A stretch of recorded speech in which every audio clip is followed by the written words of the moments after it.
Live from downtown Detroit, home of WDIV and Click on Detroit, Local 4 News at 11 starts now.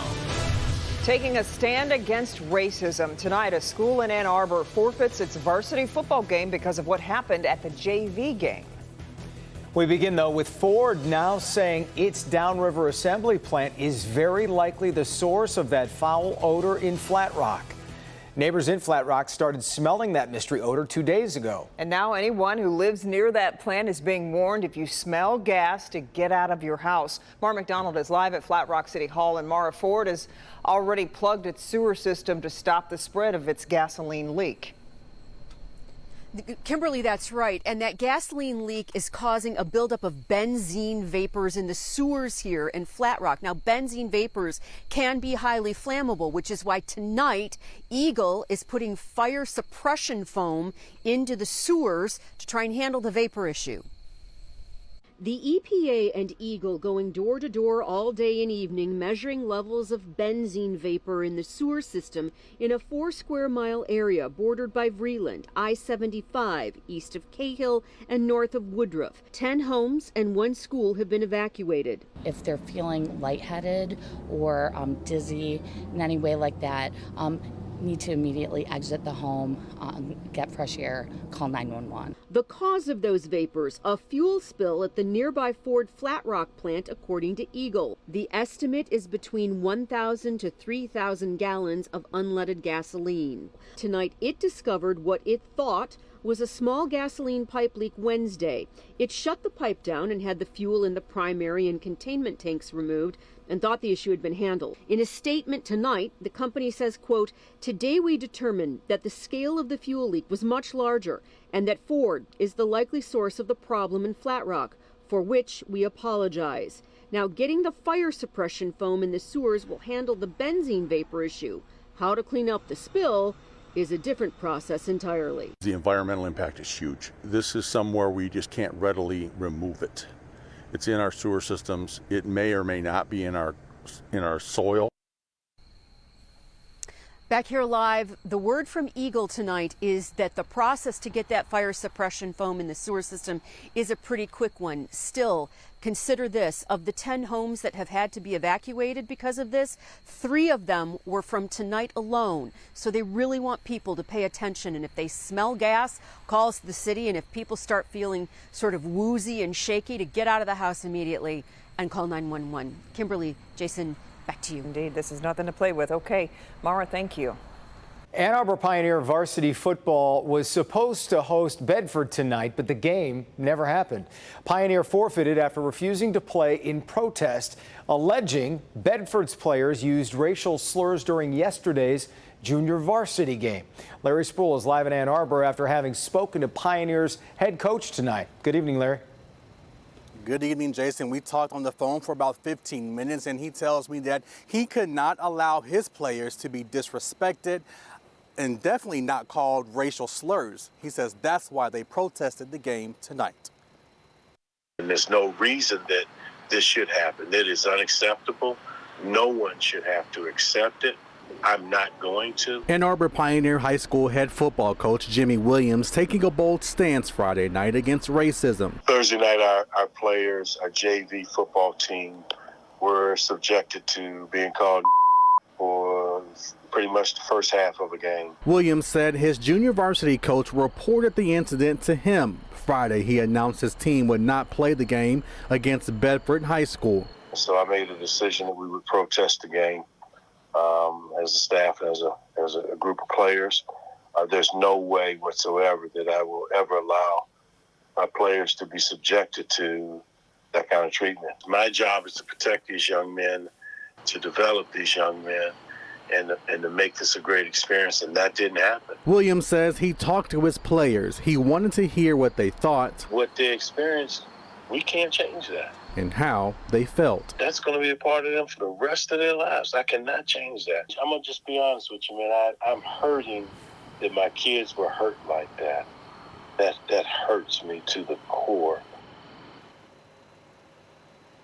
And I did reach out to the superintendent of Bedford Schools, and he released this statement. It says, in part, It is disappointing to learn that tonight's contest was canceled to make a statement regarding the treatment of Pioneer athletes by all teams and not specifically associated with yesterday's alleged incident. I am confident that if timely and appropriate communication had taken place, our teams could have participated in a game that would allow for a strong showing of sportsmanship. The one thing that is clear is that there is no place in high school athletics or any other setting for the type of behavior being alleged. We are live in Ann Arbor tonight. Larry Sproul, Local 4. Larry, I'm curious if the Michigan High School Athletic Association's heard about this yet, and if so, what are they doing about it? And Jason, I did reach out to the association, and the spokesperson tells me that they have had numerous conversations with both schools and they are looking into this situation. All righty, we'll see what happens from here. All right, Larry, thanks.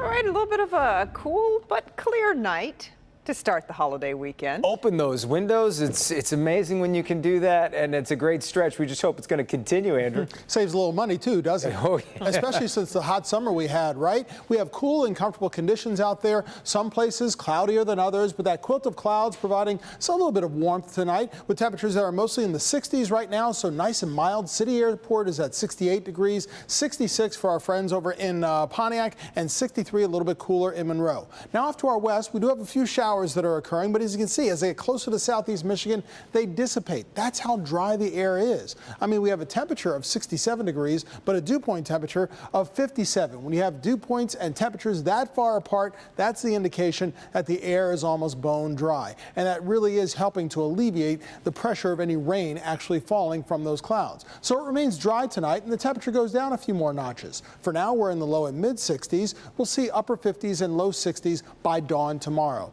But is there a chance of rain later in the holiday weekend? We'll talk more about that and your 7-day forecast coming up.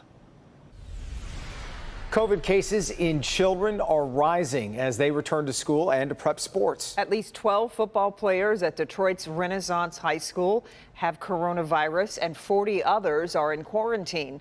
Experts say last week, children accounted for more than 1/5 of COVID cases across the country. Today, Michigan reporting 4,448 new cases and 51 deaths over the past 2 days.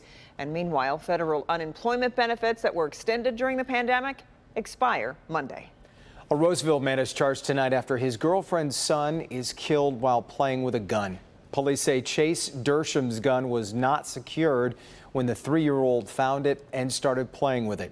It happened Wednesday evening at their home on 12 Mile, that's east of I-94. The boy died from a single gunshot. Dersham is charged with manslaughter and second-degree child abuse. He's being held at the Macomb County Jail. The man who was shot and killed earlier this week in Sterling Heights has been identified. Police say 31-year-old Brandon Sanderperry of Detroit was killed around 1:30 in the morning Wednesday in the parking lot of the Sterling Landings apartments near 15 Mile and Van Dyke. He was shot multiple times. Police do not believe it was a random attack. No arrests have been made. While both sides are now optimistic, there is still no deal to resolve a strike at Oakland University. Faculty members marched outside OU again today, demanding better pay and benefits. The university and its professors bargained for 16 hours yesterday. OU says it proposed a 5.25% pay increase over 3 years to all faculty, but again, no deal has been finalized. The Labor Day weekend means it's once again time for Arts, Beats, and Eats in downtown Royal Oak.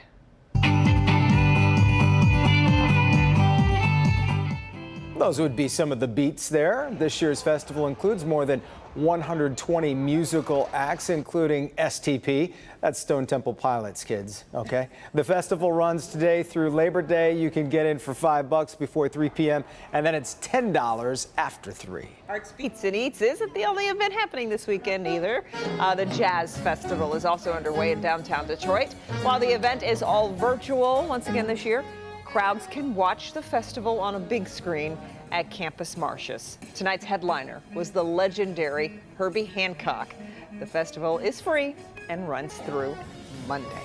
Legendary for sure, yeah. Still ahead, Apple now delaying a controversial plan. Why its new child safety tools came under heavy criticism.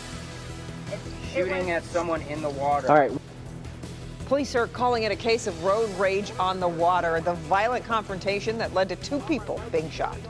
But first, an elderly woman killed by a dog in Oakland County. How neighbors are reacting to her tragic death. Next.